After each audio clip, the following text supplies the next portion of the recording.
Hello anybody watching, my name is Dylan and I like to build houses in The Sims 4. Today I am continuing my Family Guy house series and I'm building the pink Cape Cod style house that Cleveland Brown and his wife Loretta live in the TV show Family Guy.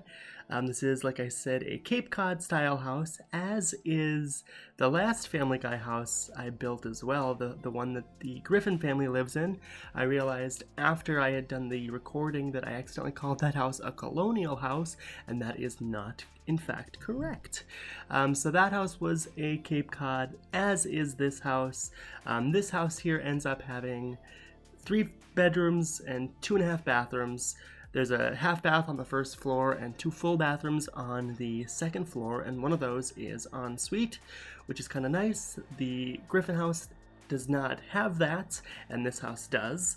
This house, I think, is pretty much the same square footage actually as the Griffin house as well. What I did was save a copy of the Griffin house and just rotate it for this house, because if you look in the TV show and if you look in pictures, you can see that Cleveland's pink house is actually the way it's designed. It's the Griffin house, except it is just flipped. It's just the way the dormers are facing in the Griffin house is the opposite of where they're facing in the Brown house, but they are the exact same shape. So what I did, just to save some time, was to save the Griffin house onto my gallery and just edit the shell. Saved a couple minutes. I don't really think it's that big a deal. I mean, it's kind of cheating, but it's kind of not. So what I'm doing here is just putting in the roof pieces. This house is built on, I believe it's a 20 by 30. It's in Willow Creek, right across from the Griffin house. Where I put the Griffin house, excuse me. I don't think it's actually in the right spot if you're trying to go off the show. It's probably not exactly in the right spot, but you don't really have very many places to put houses in The Sims 4, unfortunately. One thing that was nice about Sims 3, the game right before this, was you did have a little bit more freedom as to where you were able to place lots. So if I was building this in Sims 3, I would have tried a little bit harder to get the lot positioning correct, but I did not here. Don't really care. It's not really that big a deal. But like I said, this house does end up having 3 bedrooms and 2.5 bathrooms, one of which is on the first floor, and then there's a second full bathroom that the kids can use, and then a third full bathroom that is connected to the master bedroom. The master bedroom ends up being a pretty good size, actually. I mean, you could almost turn it into 2 separate bedrooms if you wanted to. And then the other bedrooms for the kids are not really all that big, but they do work out. I have it set up so if you do want to play with the actual Brown family, they're not on my gallery, but I'm sure you can find them or make them yourself. But if you do want to play them, I think it's Rollo and Cleveland Brown Jr. end up having to share a room, and then the teenage daughter, I think her name is Roberta, she can have her own room. And then Cleveland and his second wife Donna, they have the master bedroom with the master bathroom. I did put certain colors in Cleveland Brown and Rollo's room. I don't remember off the top of my head, which character wears blue and which character wears red, but you can look that up. And then I have the bedroom set up. I'm going to have one half of the bedroom blue and one half of the bedroom red, just because those characters, they don't really have that much character development. I mean, you can watch the show and you can see that they are different people, but you don't really know exactly what their personalities are. So I did decide just to kind of go off of something relatively easy, and I picked the colors that they're wearing and decided this half of the room can be for you and this half of the room can be for you, and it'll work out. Same with the last Griffin house. This house is just the interior and the yard. I don't actually have it furnished yet, but I will. That'll be coming in a second part. But otherwise, the house is mostly, it'll be furnished in a similar way to what you see in the Griffin house. So I used a lot of the same wallpapers, a lot of the same flooring, and in fact I'm going to be doing that as I continue the series. I plan on building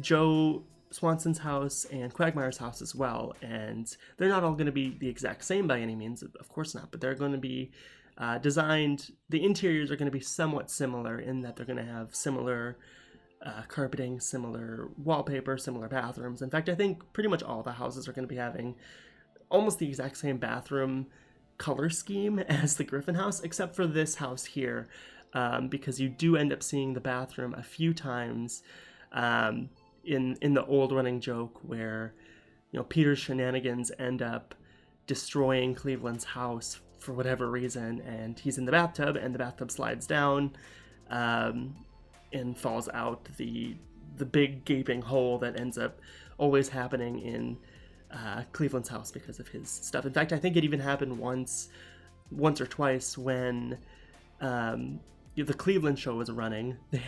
Peter had a shenanigan in Family Guy, and it destroyed the house, and the bathtub fell, but there was nobody in it. And Peter was like, "Oh, that's right, Cleveland moved," and nobody cared because nobody really watched the Cleveland show. I know I didn't. I don't even know. I think it was from 2009 to 2012 or 2014, something like that. I'm not even sure. And then they had this big episode, you know, quite a few years ago at this point now, but where you know, Cleveland comes back, and it's like, oh yeah, people didn't even notice that he was gone that much. He's not really a character that is a beloved character. Although I'm not even sure if any other characters on this show are all that beloved, to be honest. They certainly don't, you know, deserve to be. They're not really all that great people, but it is what it is. Just putting in some more lights. I talked about in my last video, I really like those lights. I use them all the time, whether it's a house that's based on a TV show or not. I use them all the time. And then in a couple of seconds, I believe I'm going to get started on the yard. I'm putting in those shutters again. Actually, they're not shutters, they're blinds. I did the same thing in the Griffin family house. I used those blinds as shutters for the exterior. Here, I'm just deciding if I'm going to put some base game columns on the side of the house for trim, just like I did in the Family Guy house. I ended up not doing it because I made this house completely base game only, at least the exterior, and I plan on doing that with the interior as well, as just having it completely base game only. And so I tried to find some columns that I could use for trim on the outside, and just none of them are quite right. I mean, I could use some of the base game columns, but they're just not quite working. So I decided to not do it, which is fine, because that, you know, in the real life, not the real life, but in the show, they don't have any trim on the side anyway, although I do like to add it just for something extra to make the house look a little bit more full and give it a little bit more depth. But I decided just to forego it with this house, because it just didn't really make sense to do it. But now I'm finally getting started on the landscaping. I did end up using Move Objects to place some of the landscaping here, so if you do decide to download this house, you might have to turn on Move Objects just so everything shows up. And that's one thing that kind of frustrates me a little bit about Sims 4, is the fact that sometimes when you put objects down with Move Objects on, when you download the house, when someone goes to download the house, if they don't have Move Objects on, stuff will just not show up. I think part of that is because of, you know, the Sims in this game, they do tend to have better routing routing paths than what is in The Sims 3 and The Sims 2 and definitely The Sims 1. So they're able to get around a lot more, but that means that sometimes that can cause issues, I think, with how things are placed. Because they still can't do everything yet by any stretch. So I think that has something to do with it. It's one of the reasons why, you know, the game functions that way. But it is a little bit frustrating. I don't fully, that's my theory as to why that happens, but it's not something that I'm 100% on. And I also, if that is the theory, if that is true, I don't really like it. I don't like when I download a house and have a whole bunch of stuff missing from somebody's house or my own house, and it's supposed to be there just because I forgot to turn on Move Objects. And I know you can just, you know, re-download the house again, but it's just dumb. To me, I don't like that's the way that it is. I just, especially too when you download a house and parts of the rooms are blank because of the objects aren't showing up, but then you re-download the house and you see that the Sims can fully navigate it and everything is usable. I don't quite understand why that ends up happening. So that's just my theory. But I am coming to the end of the house. Sorry about all my rambling here. I'm just doing a little bit more landscaping to this house. Landscaping was pretty quick. It's very similar to what happens in the Griffin family house, but I am coming up in a couple of seconds on the pictures that I have so far. I'll just adding some more terrain paint. But here is the animated show house. The picture's kind of small, but that is the house. And then here is my version in the Sims form. So if you want to see more, please feel free to subscribe. Thanks. Bye.